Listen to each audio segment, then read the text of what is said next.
പത്തരമാറ്റിൻ്റെ വരാനിരിക്കുന്ന ഒരു അടിപൊളി എപ്പിസോഡിലേക്ക് എല്ലാവർക്കും സ്വാഗതം. അങ്ങനെ അനന്തപുരിയിലുള്ളവരൊക്കെ ആദർശിനെ സംശയിച്ച് തുടങ്ങിയിട്ടുണ്ട് കേട്ടോ. കാരണം ചന്ദമോളുടെ അച്ഛൻ ആദർശാണ് എന്നുള്ളതാണ് അനന്തപുരിയിൽ എല്ലാവരും വിശ്വസിച്ചിരിക്കുന്നത്. ഈ വാർത്ത ദേവയാനിയും ഷോക്കായിട്ടിരിക്കുകയാണ്. കാരണം ദേവയാനിയും ആദർശിനെ സംശയിക്കുന്നുണ്ട്. അങ്ങനെ പിന്നീട് ആദർശ് നയനയോട് വന്ന് സംസാരിക്കുകയാണ്. നയനെ, നീയെങ്കിലും ഞാൻ പറയുന്നതൊന്ന് കേൾക്ക്, വിശ്വസിക്ക്. അങ്ങനെയുള്ളൊരു തെറ്റ് ഞാൻ ചെയ്യും എന്നുള്ളത് നീ കരുതുന്നുണ്ടോ? ഞാൻ നിന്നെ സ്നേഹിച്ച് തുടങ്ങിയതിന് ശേഷം എൻ്റെ ഭാഗത്തു നിന്ന് ഏതെങ്കിലും മോശമായ രീതിയിൽ മറ്റുള്ള പെൺകുട്ടികളോട് സംസാരിക്കുന്നതായിട്ട് നീ ശ്രദ്ധിച്ചിട്ടുണ്ടോ, കണ്ടിട്ടുണ്ടോ എന്നൊക്കെ ചോദിക്കുന്ന സമയത്ത് അതൊക്കെ ശരി തന്നെയാണ് ആദർശേട്ട. നമ്മൾ തമ്മിൽ സ്നേഹിച്ച് തുടങ്ങിയിട്ടും നമ്മൾ അംഗീകരിച്ച് തുടങ്ങിയിട്ടും ഏകദേശം കുറച്ചല്ലേ ആവുന്നുള്ളൂ. കല്യാണം കഴിഞ്ഞിട്ട് പോലും 1 വർഷമല്ലേ 1.5 വർഷമല്ലേ ആവുന്നുള്ളൂ.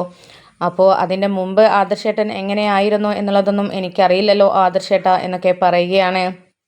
അപ്പോൾ ആദർശ് പറയുന്നുണ്ട്, എൻ്റെ ഇപ്പോഴത്തെ സ്വഭാവം എങ്ങനെയാണോ അതുപോലെ തന്നെയാണ് ഞാൻ മുമ്പും ഉണ്ടായിരുന്നത്. ഒരു പെൺകുട്ടിക്കും എന്നെ കീഴ്പ്പെടുത്താൻ കഴിഞ്ഞിട്ടില്ല, ഞാൻ അതിന് നിന്നിട്ടില്ല.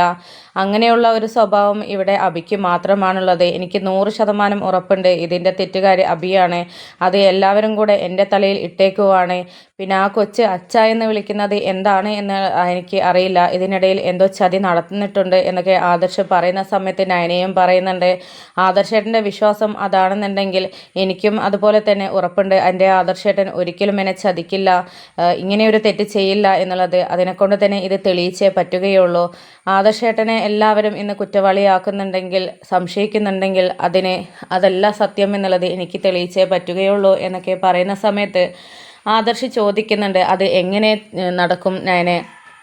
കാരണം അതിൻ്റെ പിന്നാലെ കേസുമായിട്ട് പോകാൻ മുത്തശ്ശൻ ഒരിക്കലും സമ്മതിക്കില്ല. അത് നമ്മുടെ തറവാടിന് ദോഷമാണെന്ന് പറഞ്ഞിട്ട് അതിനെക്കൊണ്ട് ഇനി ഒന്നിനും കഴിയില്ല എന്നൊക്കെ പറയുകയാണ്. അപ്പോൾ ആ സമയത്ത് നയന പറയുന്നുണ്ട്, അതൊന്നും ശരിയാവില്ല, എന്തായാലും തെളിയിച്ചേ പറ്റൂ. യഥാർത്ഥ ആള് അവകാശി ആ കുട്ടിയുടെ അച്ഛൻ ആരാണ് എന്നുള്ളത് എന്തായാലും കണ്ടെത്തിയേ പറ്റൂ. അതിന് ഇനി ഒരു വഴിയേ ഉള്ളൂ, DNA ടെസ്റ്റ് നടത്തണം. അതിന് എന്തായാലും ഞാനത് തെളിയിച്ചിരിക്കും, ഞാനതിന് ഉള്ള കാര്യങ്ങളൊക്കെ ചെയ്തിരിക്കും എന്നൊക്കെ പറയുകയാണ്. അപ്പോൾ ആ സമയത്ത് ആദർശ് പറയുന്നുണ്ട്, അതൊന്നും ഒരിക്കലും നടക്കില്ല, മുത്തശ്ശൻ അതിനെ സമ്മതിക്കില്ല. മുത്തശ്ശനോട് ഞാൻ ഇതിനു മുമ്പ് സംസാരിച്ചിട്ടുള്ളായിരുന്നു. അന്ന് നമ്മുടെ തറവാടിന് ഇത് ദോഷമാണ്, അത് മറ്റുള്ളവർ അറിഞ്ഞാൽ നാണക്കേടാണ് എന്നൊക്കെ പറഞ്ഞിരിക്കുകയാണ് മുത്തശ്ശൻ എന്നൊക്കെ പറയുകയാണ് ആദർശ്. അപ്പോൾ ആ സമയത്ത് നയന പറയുന്നുണ്ട്, അതൊക്കെ ഞാൻ മുത്തശ്ശനോട് സംസാരിച്ചിട്ട് റെഡിയാക്കിക്കോളാം, നമുക്ക് മുത്തശ്ശനോടൊന്ന് സംസാരിക്കാം, വാ ആദർശേട്ട എന്നൊക്കെ പറഞ്ഞിട്ട് അവർ മുത്തശ്ശൻ്റെ അടുത്തോട്ട് പോവുകയാണ്. അങ്ങനെ നയന മുത്തശ്ശൻ്റെ അടുത്ത് വന്നിട്ട് സംസാരിക്കുന്നുണ്ട്. മുത്തശ്ശ, എനിക്ക് ഇക്കാര്യത്തിൽ എന്താണ് വ്യക്തത എന്നുള്ളത് എനിക്ക് കിട്ടിയേ പറ്റുകയുള്ളൂ. എന്തായാലും എല്ലാവരും ഇപ്പോൾ ആദർശേട്ടനെയാണ് സംശയിക്കുന്നത്. പക്ഷേ അത് ഒരിക്കലും ശരിയല്ല എന്ന് എൻ്റെ മനസ്സ് പറയുന്നുണ്ട്. കാരണം ആദർശേട്ടൻ ഒരിക്കലും ഇത്തരത്തിലുള്ള പ്രവൃത്തി ചെയ്യില്ല, അത് ചെയ്യാറുള്ളത് അബിയാണ്. പക്ഷേ ഇപ്പോൾ ആ കൊച്ച് ആദർശേട്ടനെ അച്ഛ എന്ന് വിളിക്കുന്നത് കൊണ്ട് തന്നെ എല്ലാവരുടെ സംശയം ആദർശേട്ടനിലൊക്കെ വരുന്നത്. അതുകൊണ്ട് ആദർശേട്ടൻ്റെ നിരപരാധിത്വം എനിക്ക് തെളിയിച്ചേ പറ്റുകയുള്ളൂ. അതെല്ലാം ആദർശേട്ടനെയും തെറ്റ് ചെയ്തിട്ടുണ്ടെങ്കിൽ അത് എനിക്ക് തെളിയിക്കുകയും വേണം. രണ്ടായാലും എനിക്ക് എന്തായാലും സത്യം അറിഞ്ഞേ പറ്റുകയുള്ളൂ എന്നൊക്കെ പറയുന്ന സമയത്ത് മുത്തശ്ശൻ പറയുന്നുണ്ട്, അതിനി എന്താണ് വഴി? എന്തെങ്കിലും ഈ ഭാഗത്ത് നമ്മുടെ തറവാട്ടിൽ നിന്ന് അങ്ങനെ ഒരു പുറത്തേക്കൊരു വാർത്ത അറിഞ്ഞു കഴിഞ്ഞാൽ അത് വലിയ ചർച്ചയാകും, നമുക്ക് നാണക്കേടാവും മോളെ എന്നൊക്കെ പറയുകയാണ്. അപ്പോൾ ആ സമയത്ത് നയന പറയുന്നുണ്ട്, അതൊന്നും ഒരു വാർത്തയും ആവില്ല, നമുക്കത് രഹസ്യമായിട്ട് തന്നെ ചെയ്യാം. എന്തായാലും നന്ദുമോൾക്ക് അറിയുന്ന ഡോക്ടേഴ്സും കാര്യങ്ങളും അതുപോലെ മുത്തശ്ശനെ അറിയുന്ന ഡോക്ടേഴ്സിനെ കൊണ്ട് തന്നെ ചെയ്യിച്ചാൽ മതി. പിന്നെ നന്ദു ആണെങ്കിൽ നന്ദുവിൻ്റെ ഒരു കഴിവ് ഉപയോഗിച്ച് മാക്സിമം അത് മറ്റുള്ളവരിലേക്ക് എത്തിക്കാതിരിക്കാൻ അവളും ശ്രമിച്ചോളും, ഞാൻ അവളെ വിളിച്ച് സംസാരിച്ചോളാം എന്നൊക്കെ പറയുന്നുണ്ട്. അങ്ങനെ മുത്തശ്ശൻ പറയുന്നുണ്ട്, ആയിക്കോട്ടെ, അങ്ങനെ നിൻ്റെ പുറത്താനും അറിയില്ല, അങ്ങനെ അറിയാതെ ചെയ്യാൻ പറ്റുമെങ്കിൽ അങ്ങനെ തന്നെ നടക്കട്ടെ എന്നൊക്കെ പറയുകയാണ്. അങ്ങനെ ഇവർ DNA ടെസ്റ്റ് നടത്തുന്ന കാര്യം ഒക്കെ സംസാരിക്കുന്നത് നമ്മുടെ അബി ഒളിഞ്ഞു നിന്ന് കേൾക്കുന്നുണ്ട്. അങ്ങനെ ആകെ പേടിച്ച് നിൽക്കുകയാണ്. അങ്ങനെ അവർ ഒടുവിൽ ഇതിന് നമ്മുടെ അബിയെയും അനഘയെയും ഒക്കെ വിധേയമാക്കാൻ വേണ്ടിയിട്ട് തീരുമാനിക്കുകയാണ്.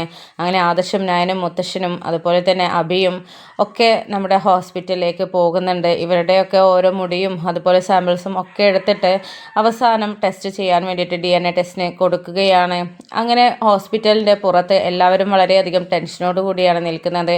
പക്ഷേ ആദർശിൻ്റെ മുഖത്ത് മാത്രം ആ ടെൻഷൻ ഉണ്ടായിരുന്നില്ല. കാരണം ഞാനല്ല അത് ചെയ്തത് എന്നുള്ളത് എൻ്റെ കുഞ്ഞ് അല്ല എന്നുള്ളതും ആദർശിന് വളരെയധികം ഉറപ്പുണ്ടായിരുന്നു. പക്ഷെ അബിയാണെങ്കിൽ ആകെ ടെൻഷൻ അടിച്ചിട്ടാണ് നിൽക്കുന്നത്.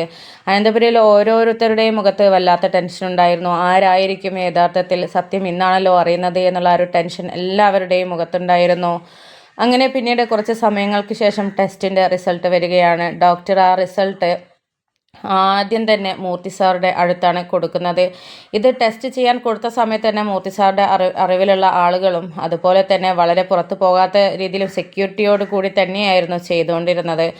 അങ്ങനെ ആ റിസൾട്ട് ആദ്യം തന്നെ മുത്തശ്ശൻ നോക്കുകയാണ്. മുത്തശ്ശൻ നോക്കിയിട്ട് മുത്തശ്ശൻ്റെ മുഖത്താകെ ഞെട്ടി നിൽക്കുന്ന ആ ഒരു ഷോക്കായിട്ടുള്ള ഒരു ഫീലിങ്സാണ് മുത്തശ്ശൻ്റെ മുഖത്ത് ഉണ്ടായിരുന്നത്. അങ്ങനെ പിന്നീട് നയനയോട് പറയുന്നുണ്ട്, മോളെ നയന, നീ തന്നെയാണ് ആദ്യം ഇത് കാണേണ്ടത് എന്നൊക്കെ പറഞ്ഞിട്ട് നയനയുടെ കയ്യിൽ ആ റിസൾട്ട് കൊടുക്കുകയാണ്. അങ്ങനെ ദേവയാനിയും ഓരോരുത്തരായിട്ട് ആ റിസൾട്ട് കാണുകയാണ്. അഭിയും നോക്കുന്നുണ്ട്. ആ സമയത്ത് അവസാനം ആ റിസൾട്ട് എത്തുന്നത് ആദർശിൻ്റെ കയ്യിലാണ്. എന്നിട്ട് മുത്തശ്ശൻ പറയുന്നുണ്ട്, ആദർശ്, നീയാണിത് ശരിക്കും വായിച്ച് മനസ്സിലാക്കേണ്ടത് എന്നൊക്കെ പറയുകയാണ്. അങ്ങനെ ആദർശ് ആ റിസൾട്ട് കണ്ടിട്ടാകെ ഷോക്കായിട്ട് നിൽക്കുകയാണ്. കാരണം ആ റിസൾട്ടിൽ അച്ഛൻ്റെ സ്ഥാനത്ത് വന്നിരിക്കുന്നത് 100% എന്നുള്ള രീതിയിൽ വന്നിരിക്കുന്നത് നമ്മുടെ ആദർശിൻ്റെ പേരാണ്. അത് എങ്ങനെയാണ് സംഭവിച്ചത് എന്നൊന്നും ആദർശിന് മനസ്സിലാവുന്നില്ല. ആദർശ് ആ റിസൾട്ട് വലിച്ചു കീറിയിട്ട് അവിടെ ആകെ ഒരു ബഹളം കൂട്ടുകയാണ്. ഒരിക്കലുമല്ല, ഇതിലെന്തോ പിഴവ് സംഭവിച്ചിട്ടുണ്ട്, ഞാനല്ല, ഇത് എന്തോ ചതി നടന്നിട്ടുണ്ട്, ഒരിക്കലും ഞാനല്ലാതെ എനിക്ക് ഉറപ്പുണ്ട് എന്നൊക്കെ പറഞ്ഞിട്ട് ബഹളം കൂട്ടുകയാണ്. ആ സമയത്ത് മൂർത്തി സാർ പറയുന്നുണ്ട്, ആദർശ, നീ ഇനി ബഹളം വെച്ചിട്ടൊന്നും കാര്യമില്ല, അത്രയ്ക്കും സെക്യൂരിറ്റിയോട് കൂടിയിട്ടാണ് ഇവിടെ ഈ കാര്യങ്ങളൊക്കെ നീക്കിയിട്ടുള്ളത് എന്നൊക്കെ പറയുകയാണ്. അപ്പോൾ അഭയം പറയുന്നുണ്ട്, അതെ, ഏട്ടൻ യാഥാർത്ഥ്യം മനസ്സിലാക്കിയേ പറ്റുകയുള്ളൂ, ഏട്ടൻ്റെ കുഞ്ഞ് തന്നെയാണ് ആ ചന്തുമോള്. എന്തായാലും ഇനി ഇവിടെ ബഹളം വെച്ചിട്ടൊന്നും കാര്യമില്ല, ഏട്ടൻ തെറ്റ് ചെയ്തത് അത് ഒരിക്കലും മറച്ചു പിടിക്കാനൊന്നും കഴിയില്ല. ഇതിൽ എന്തായാലും ടെസ്റ്റിൽ തെറ്റൊന്നും സംഭവിക്കാൻ സാധ്യതയില്ല. കാരണം അത്രയും കെയർഫുള്ളായിട്ട് നടത്തുന്ന ഒരു ടെസ്റ്റാണത്. കാരണം ഇത് അത്രയ്ക്കും ഒരു പ്രാധാന്യമുള്ളൊരു ടെസ്റ്റ് ആയതുകൊണ്ട് തന്നെ ഒരു വീഴ്ചയും അതിലുണ്ടാവില്ല എന്നൊക്കെ പറയുകയാണ്. ആ സമയത്ത് ജലജയും പറയുന്നുണ്ട്, എപ്പോഴും എൻ്റെ മോനെയാണല്ലോ എല്ലാവരും കുറ്റപ്പെടുത്തുന്നത്, ഇപ്പോൾ ആരാണ് ഇവിടെ ഇത്തരം സ്വഭാവമായിട്ട് നടക്കുന്നത് എന്നുള്ളതും ഒക്കെ എല്ലാവരും ഒന്ന് മനസ്സിലാക്കാനുള്ള അവസരം ദൈവമായിട്ട് കൊണ്ടുതന്നതാണ് എന്നൊക്കെ ഇങ്ങനെ പറയുകയാണ്. നയനയാണെങ്കിൽ ആകെ പൊട്ടിത്തെറിച്ച് ആകെ ഷോക്കായിട്ട് ആകെ കരഞ്ഞുകൊണ്ട് നിൽക്കുകയാണ്. എന്നിട്ട് ആദർശ് പറയുന്നുണ്ട്, നയനയോട് പറയുന്നുണ്ട്, നയന ഇത് വിശ്വസിക്കരുത്, നമുക്ക് ഒന്നുകൂടെ റിസൾട്ട് ടെസ്റ്റ് ചെയ്യാൻ വേണ്ടിയിട്ട് കൊടുക്കണം, ഇതിലെന്തോ ചതി നടന്നിട്ടുണ്ട് എന്നൊക്കെ പറയുന്ന സമയത്ത് നയന ആദർശിൻ്റെ മുഖത്തേക്ക് പോലും നോക്കാതെ ഒന്നും മിണ്ടാതെ ആകെ തരിച്ച് ഷോക്കായിട്ട് നിൽക്കുകയാണ്. അപ്പോൾ ഇതിൽ ചതി നടത്തിയിട്ടുണ്ടോ, ആരാണ് ചതി ചെയ്തത്, ഇനിയും ടെസ്റ്റിന് കൊടുക്കുമോ എന്നുള്ളതൊക്കെ നമുക്ക് അടുത്ത എപ്പിസോഡിലൂടെ കാണാം കേട്ടോ. വീഡിയോ ഇഷ്ടപ്പെട്ടാൽ ലൈക്കും ഷെയറും സബ്സ്ക്രൈബും ചെയ്ത് സപ്പോർട്ട് ചെയ്യാൻ മറക്കല്ലേ.